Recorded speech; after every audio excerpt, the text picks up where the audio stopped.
Welcome to the Self-Made Life Podcast, the show for creative entrepreneurs who are building their dream business and life on their terms. I'm your host, Ashley Wyatt, designer, entrepreneur, mama of two, and founder of the Monarch Design Co. And I believe success isn't handed to you, you create it. Here, we're pulling back the curtain on what it really takes to run a business, the wins, the lessons, and the messy in between. Whether you're scaling your side hustle during nap time, redefining your brand, or ready to take your business full time, this show is your go-to for honest conversations, practical strategies, and inspiration to help you grow with confidence. Because being self-made isn't about doing it alone. It's about building a life and business that feels as good as it looks. So let's dive in. Hello and welcome back to another episode of the Self-Made Life Podcast. I'm your host, Ashley Wyatt from the Monarch Design Co. Today, I am so excited to have Britt Holmes here chatting with you all through her entrepreneurial journey, all about the Operations Collective and Merit Media. She is a serial entrepreneur, a total badass, and just says things as it is. So she has come into my life just a few months ago, and I honestly feel like I've known her for much longer. But I'm so excited to have her on because she has been helping me with my operations, which, we're working through with, just things, but excited, to get that running and off the ground. But before we dive in, can you tell us, Britt, did you have a boss or bust moment this week? So this is something that you want to share that you're either proud of or something that didn't quite go as planned. For sure. And I'm all for keeping it real. So we're definitely not going boss mode on this because I think everyone can easily glamorize that. So I'll tell you about my Monday morning. So I co-parent. I'm a single mom of two girls. I have had my girls for a lot of this month. And on Monday was the last day of this irregular schedule. So I am like every other entrepreneur and like to wake up at 3:30 in the morning with a little crazy. So I was up, the dog woke me up, and then I was like, let's go through the list because, crazy. And I'm sitting there and I'm going through the list and I'm like, okay, I'm up for like an hour and a half, just casually doing social media posts in bed. And then I was up until forever, and then I fell back asleep at 5. My kids wake up at 6. I was like, go away. Just go on your iPads. Leave me be. Wake up at 7. They have to be on the bus for 8. So 2 girls, hair, fashion styles that, just have to slap when they go to school. So rushing through breakfast and of course I didn't make the lunches the night before. So I was doing that too. And then I had to get ready, get the girls ready, get them dressed. My youngest has decided she's a fashionista. So the outfit I picked was like just not cool enough. So then we had to redress her. Then there was hair fights, which happen every day. And just as I'm about to leave the door, and we're going to make it on time, the dog pukes all over. So then I get to clean that up. And then, just running around trying to find one shoe that the dog took and it's like rogue throughout the house, but we need it to go to school. And then we finally got out to the door and I was like, okay, we're late. Here we go. Here's your teacher gifts. Cause, end of the school year, like hustling them out the door. And the bell rang and we made it on time. So it's like, it was a failed start, but we definitely got there in the end. So I'm like, this was a Monday of all Mondays. Keeping it real and making it happen. I love it. Yeah. Note to self, prepare your lunches the day before as you usually do. But I did like the standard mom thing where I put the kids to sleep and then I fell asleep at like 8 o'clock with them. And I was just like, I woke up at 11. I'm like, it's too late. I'm going back. Oh man, what I get to look forward to sending my kids to school with lunches. Yeah. I thought I was like a cute mom for a while, like heart-shaped meats and all that stuff. And now I'm just like, here's some Doritos. Good luck. Not actually, but that's how I want to be. Our mornings are pretty chaotic too, especially on daycare days. My son wakes up super hangry and he's a growing boy and just needs his yogurt drink ASAP or else he goes absolute feral. That's amazing. That's where we're at. So yeah, bust or bust. I'm gonna go with bust. Yeah, so the CRA is after me, which is not fun, but for lack of keeping this short, mm, my old accountant did not properly prepare me. Even though I tried to be proactive last year for taxes, and I was hit with a surprise tax bill right after I had my daughter, No. juggling a newborn and toddler. So that has been not fun, but I'm feeling hopeful. We're going to make it work. We're going to make it happen and we're going to get back on track. So, yeah, definitely be proactive with those things. Did not know that I should have been paying quarterly installments. And yeah. The worst. So yeah, It's like but we're here. every March I'm like, I'm rich. And then my tax bills come and I'm like, I am poor. Here we are. Yeah. It's such a roller coaster, right? Yeah. But yeah, speaking of roller coasters, tell us who you are, what you do, and your story into entrepreneurships. And I should rephrase that. You're not a roller coaster. Entrepreneurship is a roller coaster. Um, so tell us, like, what exactly do you do? I know that you have very many facets of what you do and you're a serial entrepreneur. So tell us how do you serve your people? Awesome. So I'll try keep it short. Clearly, we've noticed that I don't keep much short. So I left corporate after 10 years of serving. I worked my way up. I was a VP at a New York City agency. I was working 16 to 18 hours a day, 6 days a week. I'm launching some of the biggest brands in Canada and as well as internationally for advertising. At that point, I also had 2 kids under 2 and a partner that was not very involved with the raising of the kids, meant that all of the household responsibilities also fell on me. At that point, I ended up rage quitting one day and I was never going to work in the industry again. And I was going to become a cookie decorator. And then I quickly realized after a bulk barn trip that I am not skilled.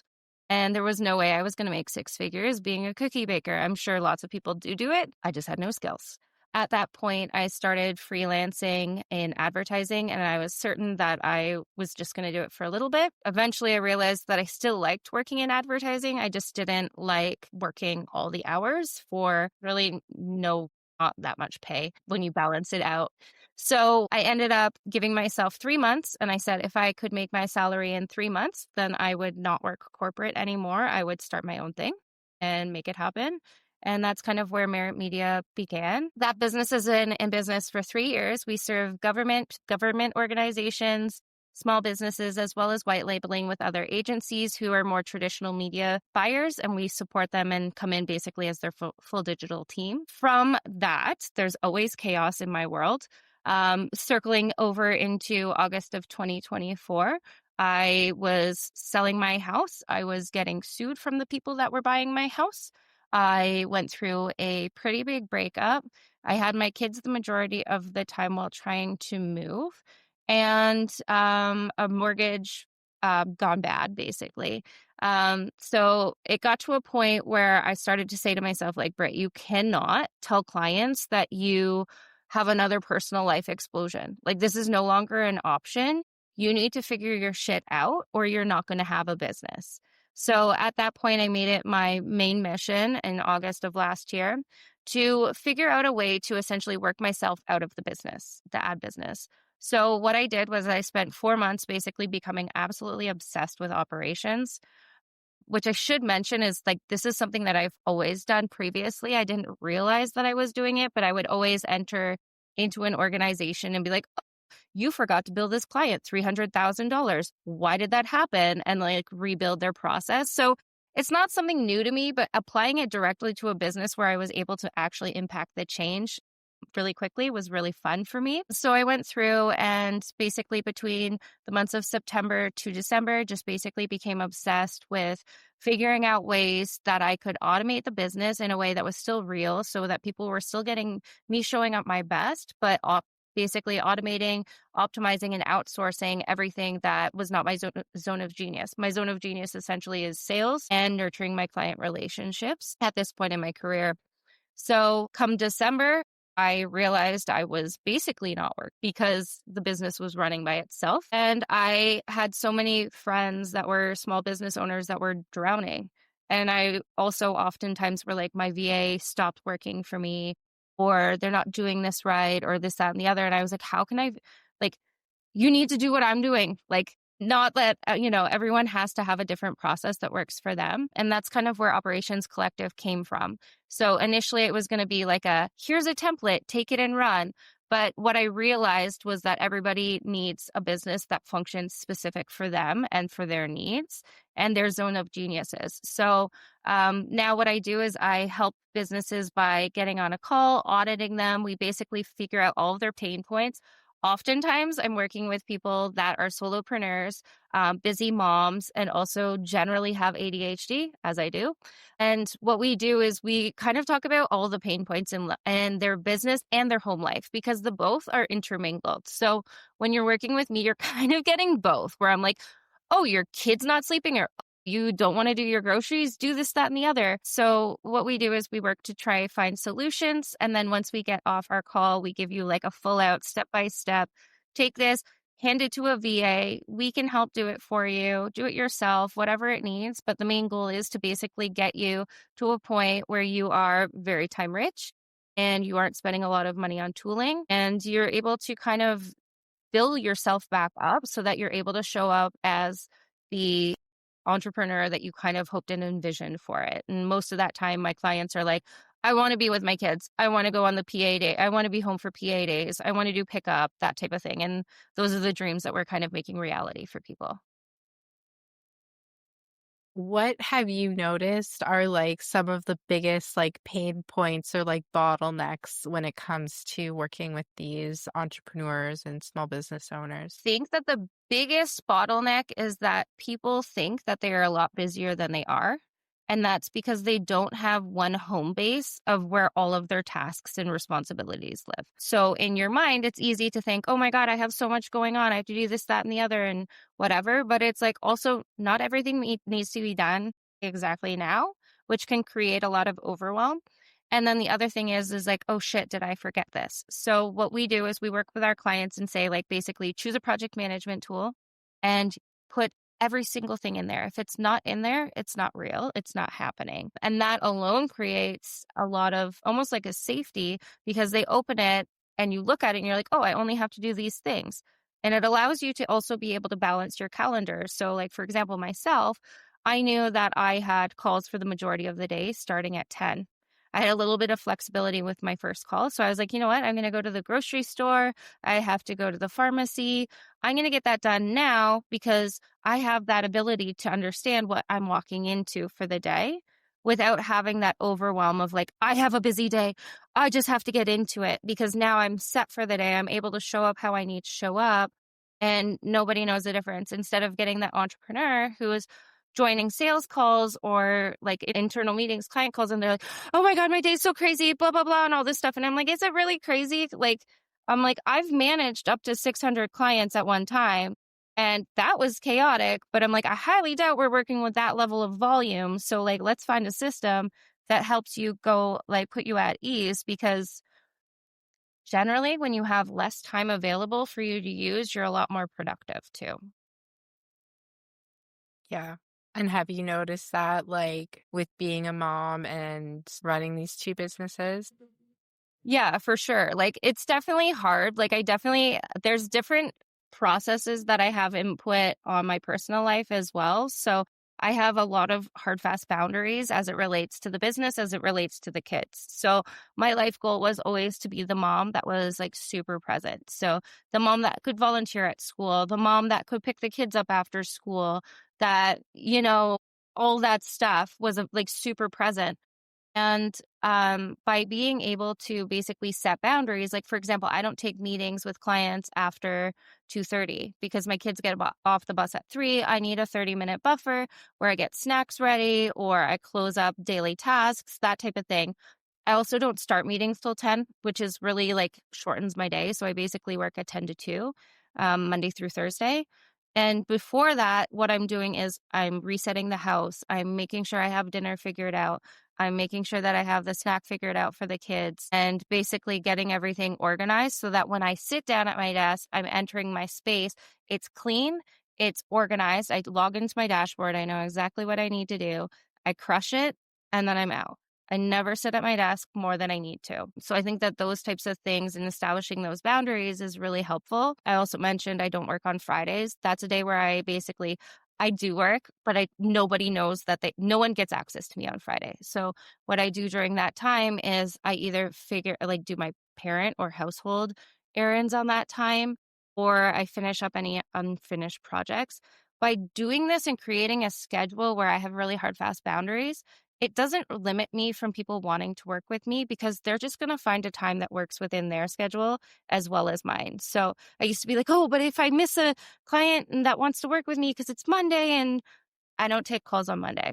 Like, I just don't. So you have access to me basically Tuesday to Thursday to book calls, available between 10 and 2. So basically just having those boundaries allows me to kind of work in this formalized structure, and then I still get to have everything I want with my kids. So I think that like boundaries is a huge play. This is coming from somebody who had none. I was launching a candle company in Canada, a retailer, and I'd be working on Saturdays every week because they do most of their sales on Saturdays and stuff like that. Like, I had no respect for boundaries. And I think that as a parent, that's one of the biggest things that we have to do is realize that you can have everything, but you also have to monitor it, right? Like, I don't want to have my kids home during my 10 to 2 because it screws up my whole work schedule. Obviously, if they're sick, I have the ability and the systems to work around that, but it also throws me off just as anybody would, right? Like, if that's your set schedule, but having those boundaries is really important for the success in any role that you're doing, whether it be wife, whether it be parent, employee, or worker, that type of thing. I love that. What do you wish like more founders knew before hiring like in operations or like back end support? So I think that the operations industry is quite interesting. First of all, there's a lot of people that are getting into it. It's basically like the new hot social media manager. I think that the important thing that you should be aware of is, has this person previously run a business that they'll understand what it feels like to literally feel like you're on fire. I know that there's a lot of operations people out there that it's kind of like that's their first business. And they come at it from a point of like, you could be perfect like me. My life is so awesome. And the way that I'm coming at it is, what I like to say is like, I'm approaching you where you're at because I never want somebody to not get the help that they need because they're embarrassed of like how bad their business is. Because like, I've been there, and that's what I'm really trying to like promote is like, hey, look, like, you don't have to be perfect, and it doesn't also have to be rigid. Another thing with systems is people think like, oh, it's going to be in this little box and the messaging is going to sound really robotic and it's not going to feel like me. It's going to lose my personality. That's not the case. My emails are probably the most ridiculous emails that most people get in their inbox. And that's because I want to show up the way that I am. And it's like, I'm like, hi. And oftentimes they're automated, like, because there's certain things where you need to have like a personalized approach, and there's other times when it can be automated. And I think being able to understand that, where it's like the true value is in that connection and the follow up.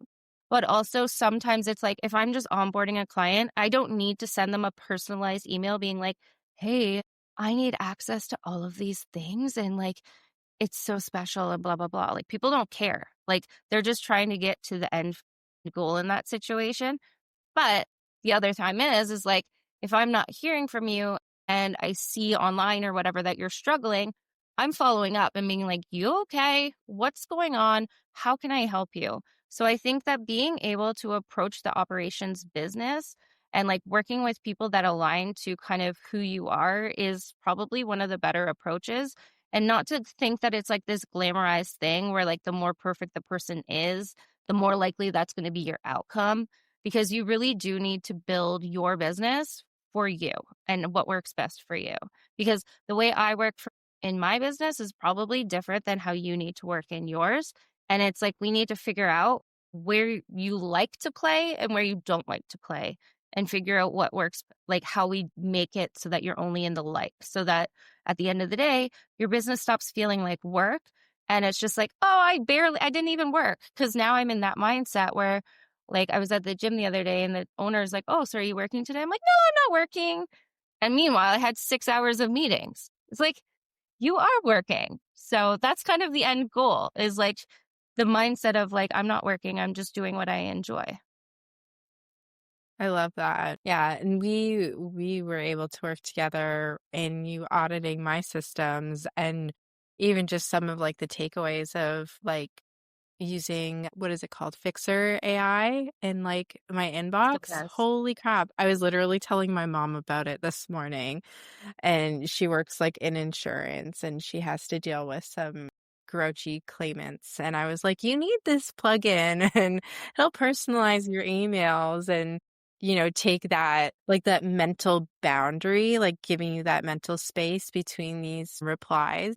But yeah, I have loved that. And I can't wait until I can fully iron out all my systems because it'll just help me run things so much smoother. So we're going to get into a little rapid fire before we wrap up. And I feel like I might know some of these, but I'm going to just basically say two different things. And first thing that comes to mind, whichever your preference is. All Ready? right. Yes. Notion or ClickUp, ClickUp. work from home or co-working, Ooh, I want to say both, but I'm going to say work from home. But I also like to go out. I'm like, I have that effect where it's like you go around people and you're like, look at me, I'm so smart, I'm on a laptop. So that sometimes helps me in like becoming more efficient in my business too. It's like my secret productivity hack when I'm like, girl, I know you're going to be over here doing something stupid in your house. So then I like leave and go to the coffee shop. I'm so smart. I am the best owner ever. That's my mindset there. I love that. What is one system you cannot live without? ClickUp, but basically, yes, the one home-based system, basically where I centralize all of my tasks in one space. So I open it and I know what I'm doing. One thing that instantly makes you feel like the CEO of your life. Being able to volunteer at my kids' school on a random day during the week is the best feeling, because a lot of people think that I am a housewife or a stay-at-home mom. And it is the biggest flex being able to say, no, I run my own business. And this is part of why I do that. So I can be here for my kids and see them and also be making money and supporting us at home as well. I love that. And last one, what is a hot take about business that you fully stand behind? Well, my favorite thing, and this is going to piss off a lot of operations people listening, is that I don't believe in SOPs. I think they're pure bullshit. If anybody has ever read an SOP, Lord, you're better than most people. I think that it is such a fancy thing for operations and high level business, C-class business people to talk about. But the reality is that nobody is going to read those things. My version of it is basically what we do is we break it down into micro tasks and basically work that into your regular like internal project management tool. Because I don't know about you, but I'm not opening a 20-page document at any point in time. I also, and this is just my preference or my take on it, is I'm never watching a recorded video. There's no way in hell I'm going to sit down and watch a 30-minute recorded video. So my theory on SOPs is, yeah, you can have your procedures, but having it in a document that is like just so long, I don't think that people actually use them. And it actually probably creates a sense within, if you were part of a broader team, a sense of failure with your team, because then they feel like there's this pressure that they have to refer to the SOP. But are they actually going to? And how old is the SOP? because that's the secondary thing, right? Is that, these organizations or businesses will be like, yeah, I have an SOP, but it's like shit changes really quickly in business. And if it's not changing quickly in your business, you might be at stake for falling behind in how things are going. Like, just things change too quickly now with the digital age. And I think that it's just an archaic way to look at it. And I think that also makes people feel like shit. Like, we were recently on a call and people were saying that that's the number one thing that makes them feel stressed about their business. And it's pure bullshit. Like, you don't need to feel stressed about that. That's just basically like perfectionist mentality coming down on you. And I don't think that that's fair. I think that there's plenty of ways to knowledge share, but SOPs for me is just, oh, hell no. Yeah, I recently went through and did like an audit on my own SOPs because I'm getting ready to scale, but my SOPs are more bite-sized and they're more like checklist oriented, Yeah, like task exactly. oriented.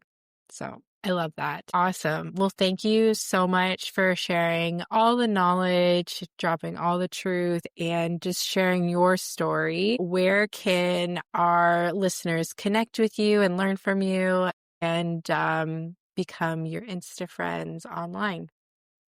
Amazing. Thank you so much for having me, first of all. In terms of finding me online, so I usually err on the side of Instagram. My primary account is at Britt Holmes Live. And basically from there, you can find the other handles.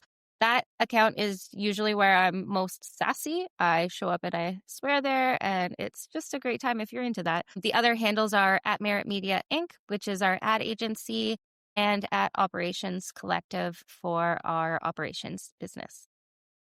Love it. Thank you so much for having me.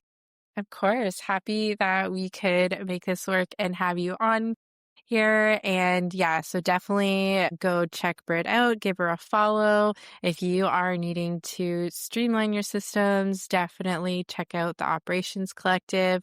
Or if you are needing help with visibility and reach, definitely check out the ads side of things. And if you're just like, I just want to become friends, definitely check out her. I mean, I guess you could send them virtual stickers. You can't like go around to hand them out stickers. I That is just like, how Britt and I met. She came up with like a bag of stickers. do you want to be my friend? I got stickers. Yes, I'm 35. Can I tell you, I thought that you were like part of like, I thought that was all part of like Laura's thing. I didn't know that you were just like some random like person that was like at the event going around networking with a bag of stickers. So I love Unfortunately for Laura, because I work with her and I have for many years, I was like, most unhinged thing. Here we go. Let's do it. Yeah, I know. I was like, how am I I going to love make it. friends? I also made friendship bracelets, but like, I didn't have time to make like 70 of them. So I only had like 10, and I should, yeah, it's on the I list. love It's like my bucket list. I just want to be like a Taylor Swift type of person, I guess. Be I my love it. friend. It's funny because like my husband like randomly found like a couple of the stickers that like I had still floating around in like the stroller, like the bottom part of the stroller. He's like, I found this. I don't know if you need it.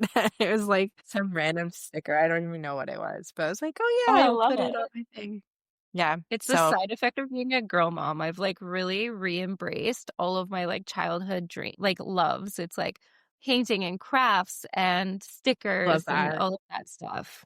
I'm Yeah. excited for that. Like right now, we're mostly just like trains and cars and trucks and dinosaurs. But as Girly gets older, I'm sure I will see all of It's that. honestly so glorious. You're like, I remember loving this as a child. I bet they'll love it too. And then they do, and you're like, yes, like, all right, something to relive. Like, let's do this.